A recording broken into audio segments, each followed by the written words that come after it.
Welcome back, YouTubers, to another Friday Night Smackdown review. With us, your boys, the British Fist. Coaching. I am Mr. Parkin. This guy is sitting next to me, taking his time out on this Friday night to talk to you about Friday Night Smackdown. Instead of going out to the pub and drinking some beers, it's none other than NJ. What's up? And ow, you bloody hit. Have you been drinking again on the Friday? What's going on? Oh no, I am straight edge. Oh, of course you're straight edge. Oh, it must have just been a botch. No worries. Subscribe above, like this video, and comment your thoughts on SmackDown down in that comment section below. And make sure you contact us. Links in the description box below. You're a terrible drunk, NJ. You know that. And a terrible. Do you know what? You're still better than that Claire Winch actor from TNA. I'll give you credit there. TNA should have hired you to play the drunk pregnant man, chick, whatever. But anyway, we'll move on. We're not talking about TNA today. It's time for some SmackDown reviewing. And we open up this show with AJ versus Layla. Bit surprising opening. AJ has been a lot on the TV show, so I can see her opening, but quite a surprise. WWE opening with a Divas match? Like, wow, when was the last time that ever happened on SmackDown? Well, in a way, I do think it was the right choice because they're trying to get the thing out of the way first and building up to the importance of throughout the night. So getting this done first and out the way for what came next throughout the show was the right choice. Yeah, and like I said, with AJ being on TV a lot, pretty much being the pinch pin of this Daniel Bryan and CM Punk feud, having her open the show, I mean, not a bad idea. Would you go as far as to maybe have AJ go after the Divas title? Because at the moment, she is featured more on TV than the Divas fucking champion. At this moment in time, what I'll do is gradually pull AJ away from this boring appearing on TV all the time, get involved with Bryan and Punk, and build her towards actually being a diva towards the championship. It would be a lot better for her and probably bring up my liking of her a lot more than what it really is. We had Daniel Bryan also coming out in this segment saying, yes, yes, yes, and basically turning the tables on AJ and costing AJ the victory, and AJ being the crazy girl that I love, attacks Layla after the match for the fucking win. With this, I'm thinking, okay, Daniel Bryan, I know you're still trying to prove that you're a heel and blah, blah, blah, but it's always Kane who's been getting screwed over by AJ most of his matches sort of thing. And why did you have to come out? And it all goes back to the point I've been trying to make. This whole AJ stuff that he's been doing recently, I have a big feeling it's going to be all towards Bryan.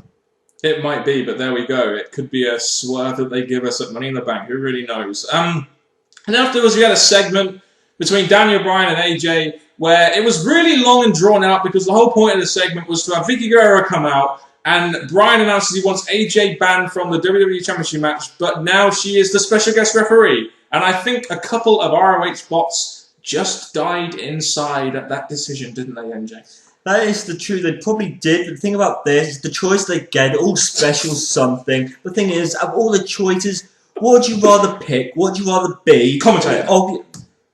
The obvious one was the guest referee, so the choice was obvious. We knew what we were getting. Blah, blah, blah. AJ's the referee. And hopefully with her, as it's all been up to this whole relationship with either Bryan or Punk, this will be the determination of who she's going to be with or who she's going to screw over and just finish it at Money in the Bank. And with the way they've been doing it, in a strange way, it does make sense to have her as the referee. Even though I'd love to see a wrestling match between Punk and Bryan, it does make sense to have her the referee. I mean, if you look at the way they're doing the storyline, I'm just saying, I'm just pointing that out. As much as you may hate it, and the ROH bots out there. But there we go. That's one thing. You and the ROH bots have something in common, NJ. This is brilliant. Oh, I hate ROH bots, but I love you, NJ. We'll move on to our next segment, where Vicky Guerrero announces that over the next 2 weeks, in the same fashion that TNA have done the X Division tournament, we're going to be having a series of qualifying matches for the SmackDown Money in the Bank. Good idea, in my opinion. With them trying to hype up, make Money in the Bank seem more important than what it is, because obviously Raw's just done it like that. SmackDown obviously want to try and make it seem important. And over the couple of weeks, we know what we're getting, so it's something to look forward to on SmackDown, building up their Money in the Bank match. And it creates less filler. It means we can have filler matches which have some importance. And we also get the announcement from Vicky Guerrero that it's going to be people that haven't been... she said the people that haven't been champions before, but guys like Christian were in it. Jack Swagger were in it. It's a bit confusing. That's the thing. They're really not choosing the right words, but there we go. The first of the qualifying matches was Zack Ryder versus Damian Sandow, the saviour of the WWE. and the YWC. And who came out on top on this one, MJ? None other than the posh talker, Damien Sandow. Indeed. And what are your thoughts on him being in Money in the Bank? Just quickly.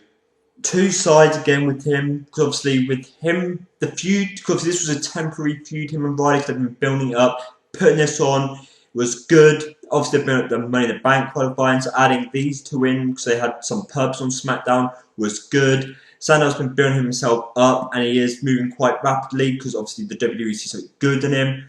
The only thing is, maybe they've moved him too quickly towards a big shot like this, which is in result going for the World Heavyweight Championship.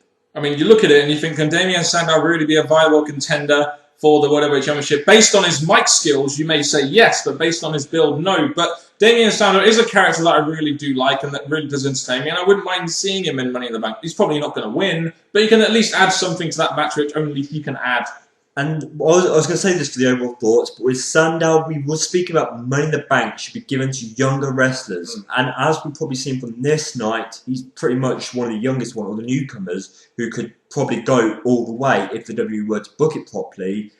And I'm thinking that would be good, but he's not likely to win. I just think in the case of what Money in the Bank should offer, he should have won this. And I think, to be honest, guys like us cry out for new guys in the title scene, and we cry out for new guys in the Money in the Bank. But you've got to get to a point where if a guy's not built up enough to really go for that World Heavyweight Championship, then it's kind of stupid maybe giving him the Money in the Bank. But I don't see him giving it to Sandow. No way. Just part of his steady climb to maybe being a main event player at some point in the future. You're welcome. Yes, I am welcome. Thank you. In our next segment, we have Jack Swagger versus Tyson Kidd in the Battle of the Jobbers in a Money in the Bank qualifier match. Match was pretty decent. Surprised at who won, though, weren't we? It was a surprising thing. The only question I have about the result is, what has Tyson actually done to deserve this shot to go into Money in the Bank? Yes, they have to use their wrestlers to try and build him up, and Tyson is a talented wrestler, so I'm not complaining about that. Just that he hasn't really appeared on TV to be seen as, he could possibly go in as a fitter wrestler. He hasn't given us that feeling. But overall, I'm glad that we've got someone that is as talented as Tyson involved in SmackDown. I mean, Tyson Kidd won't win. I mean, it really was a surprise because Jack Swagger and Tyson Kidd are both jobbers, and it seems like now we know who the ultimate jobber is. It is none other than Swagger, sorry. But Money in the Bank does need a couple of high flyers, so Tyson Kidd providing that high-flying spot monkey type style will probably add to that match, even though he's nowhere near credible enough and hasn't even been on TV, and he's just main evented the first episode of NXT. You know, I don't know. We'll see what happens with that one. Do you feel that they should move Dolph Ziggler away from Vicky Guerrero as soon as they fucking well can? Well, my opinion stays the same as what we said last time. I think for a temporary few months until Ziggler's in the main event / actually became the champion, then screw away Vicky. I'm still waiting for that, even though this teased a possible breakup. Yeah, and I do think it does need to happen as Dolph Ziggler's next step of evolution, maybe towards the main event scene. Even though WWE obviously don't see him as a main eventer, as he ate appearing in the main event. The tag team match in our main event, the Money in the Bank qualifier. Oh, they're having a tag team match for a Money in the Bank qualifier. But we had Santino and Christian, the US and the Intercontinental Champion, versus Cody Rhodes and David Otunga. Christian and Santino win the match to advance on to Money in the Bank, and it's nice to see at least some name power in there, because let's face it, SmackDown Money in the Bank does need some name power. We might get the return of Barrett, we may get the return of Rey Mysterio or something like that, but we did need some name power in that Money in the Bank desperately after the first two results. And Santino provided us that. The thing about this, I look at this and think, number one, the first thing I said during the show was, you've got the US champion and the Intercontinental champion in this match qualifying for Money in the Bank. And obviously it's not all going to be about the Money in the Bank matches, the two, loads of fitting matches, and then you've taken away two of the possible mid-card champ, or both mid-card champs, away from being in the fitting matches, and they put into Money in the Bank. And obviously later we hear that the person who should be in Money in the Bank is complaining and putting a partition in to get his place reinvented back in. I mean, Cody Rhodes is probably the most well-built guy on SmackDown right now to win. That's Money in the Bank, so he has to be in it. I mean, if Christian and Rhodes aren't going to have a match at the pay-per-view, and Christian and Rhodes are both in Money in the Bank, he has to be in it, surely. And sadly, this goes back to Santino being involved in things that maybe he shouldn't be, but obviously they need bitter wrestlers, and they've got quite a lot already, but this is going to be a filler Money in the Bank match, whatever. But Cody Rhodes getting in it, that's why I think maybe Otunga's not the best. I'm not saying he is. Maybe it should have been a heel win here. Possibly so.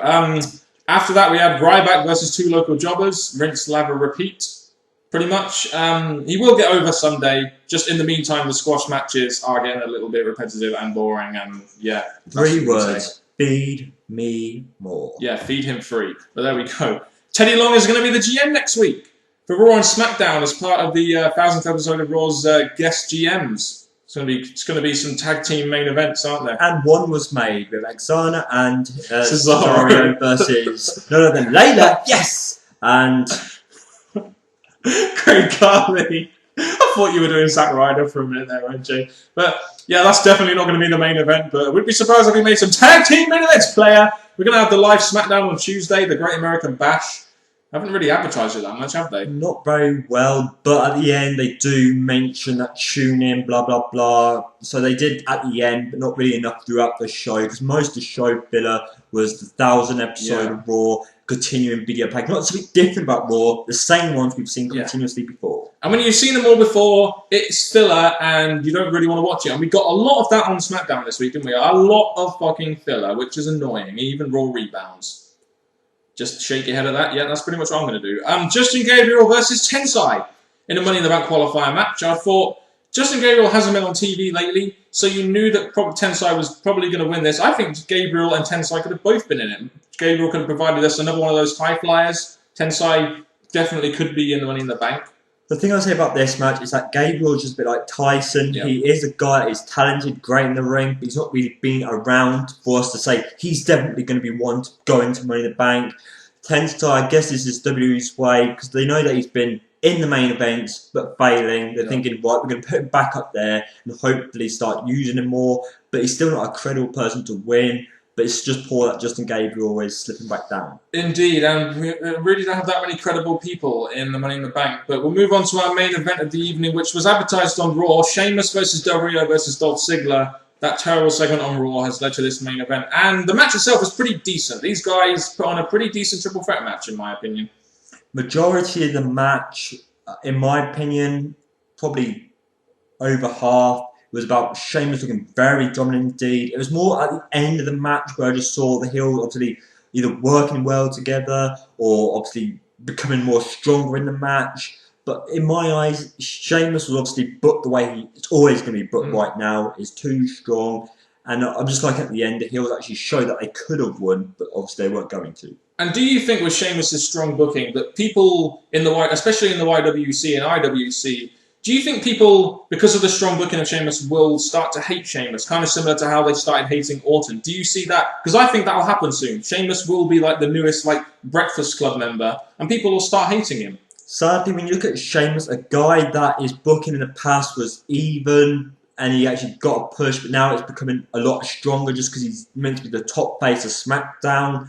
I do think that people eventually are going to predict, know what's coming, and really go off him quite quickly. And I don't think WWE really need that, especially with main eventers not being as hot as they should be. And Ziggler's newfound push is going well, isn't it? He ate another pin again on this week's edition of SmackDown, which makes 10 losses in a row or something. I don't know, but looks like we're going to get Sheamus and Del Rio at Money in the Bank, considering he didn't eat the pin, I guess. That I wouldn't mind. Obviously, we're actually going to get that contendership match, get it out of the way. Sheamus obviously going to win, but blah, blah, blah. Ziggler, I think, next week should possibly get the chance to go into Money in the Bank, just so he's actually on the pay-per-view somehow. But we'll have to see what happens next week. I just feel they could go in that direction. Overall, I thought this was a pretty good match, and you kind of expected Sheamus to win. And the heels, let's face it, Ziggler and Del Rio are two heels that are never, probably ever going to get booked credible anymore. The time has come and gone with Del Rio, and they don't really seem to have that much confidence in Dolph Ziggler. So I didn't really even expect them to be booked halfway decent, to be honest. No, there's a few spots I did like from Del Rio and Ziggler, but I think at this moment in time, they're booking slipping up just because, again, they're just trying to make Sheamus as high as he is and stay that way without anyone probably starting to overpower him in some ways. And some people think that Dolph Ziggler can be a main eventer. No. So, overall thoughts. First, want to get your opinions on the Money in the Bank. You know, Christian, Tyson Kidd, Damien Sandow, Santino and Tensai. It's a little bit of a cracked squad of a Money in the Bank, if you know what I mean, isn't it? You're probably going to have Ziggler in there. Maybe Barrett will return or something. Don't know, but at the moment, those five competitors, it looks like a bit of a cracked squad, doesn't it? That's the thing, because when we saw the Raw one, we did say that SmackDown would do it properly. They have the younger talent here and there, the ones that they can actually use, and they're trying to do it, but it's just most of the talent are ones that are used there for filler, not going to win. And look at this, we can't really scream out, that person's going to win, that's it, match is over. With the Raw one, obviously we know he's probably going to win that. It's just that I hope next week, obviously they do add in better talent, but it's just from this starting point, which is the credibility of this whole thing happening, it's not looking the best. They do need to add some star power into it, and to be honest with you, you've got guys like Sandow, you've got new guys in there, but you've got guys in there that if you give them the Money in the Bank belt, if you give them the Money in the Bank briefcase, it's just going to be stupid. Apart from maybe Christian or Rhodes or Ziggler or something like that, I don't know. But this SmackDown for me, it's nice that they brought back the qualifying matches. At least it makes the filler actually mean something. It's just a shame that on this show there was a lot of filler elsewhere, and it just... I hate it when they have so much filler on the damn SmackDown show. There's two quick things. Number one, yes, they have to concentrate on Money in the Bank. They did a pretty good job tonight. Segments made sense going towards the pay-per-view. Thing is, I do think that maybe they should have added like the tag teaming, because they've not really been shown really Raw or SmackDown. The other thing is, people, can you picture the Cobra holding the briefcase? Oh, for fuck's sake, no. I can picture the Cobra getting trapped in the briefcase by Damien Sandow, but that's it. So yeah, that's SmackDown. Next week we're going to have a live SmackDown on Tuesday with the Great American Bash theme, which means that our next Q&A will be on Friday, which we'll upload next Friday, that is, a week after today. So look forward to that live SmackDown. SmackDown this week, though, or at least the main focus was on Money in the Bank. That's all I'll say. Like Raw was, the main focus was on Money in the Bank. Even though it wasn't that great of a show, just saying. That's it, yeah. Pretty much that's all we've got to say. We haven't got much to say, guys, but even though we've been going for 17 minutes, I expect you guys might have a lot to say about this episode. What do you think about the competitors to Money in the Bank? What do you think about this week's episode of SmackDown? Give us your thoughts down in that comment section below. And as usual, I will pass you over to my rightful, honourable, co-host here. It's none other than NJ. Thank you very much, people. This has been a SmackDown that's worth talking about, because it's got Money in the Bank stuff, which needs to be. Share your thoughts in the comments section below. And from Mr. Parkin and me, NJ, we're climbing up to get the briefcase. And until next time, YouTubers, goodbye.